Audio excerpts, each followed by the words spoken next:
जिला स्तरीय 77तम साधारणतन्त्र दिवस पाଳିले जिलापाल वेदभूषण।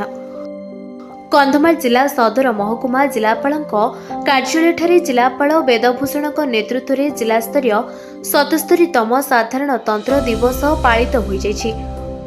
कंधमाल जिला आरक्षक अधिकारी हरीश विसिंह कार्यालय एवं जिलार समस्त विद्यालय बा स्कूल कॉलेज विभिन्न अनुष्ठान और समस्त सरकारी कार्यालय मानकरे एही 77तम साधारणतन्त्र दिवस पालन हो जाइछि। सेहीपरि कंधमाल जिलार कलिंगिया सरकारी उच्च विद्यालय ठारे प्रधान शिक्षकों नेतृत्व में पालन होइतिबा बेले सरकारी आश्रम विद्यालय लंबा गुडरी ठारे प्रधान शिक्षक कुमार चंद्र पाढ़ी नेतृत्व में साधारणतन्त्र दिवस पालन हो जाइछि।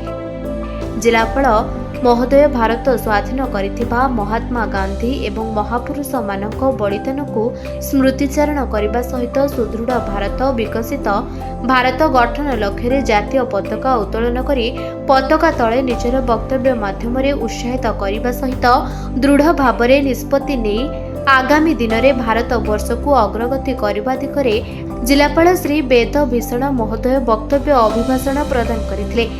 ଏହି କାର୍ଯ୍ୟକ୍ରମରେ ଉପଜିଲ୍ଲାପାଳ ତଥା ଅନ୍ୟାନ୍ୟ ପ୍ରଶାସନିକ ଅଧିକାରୀ ମାନେ ଏବଂ ସମସ୍ତ ବିଭାଗର ସରକାରୀ କର୍ମଚାରୀ ମାନେ ଯୋଗ ଦେଇଥିଲେ।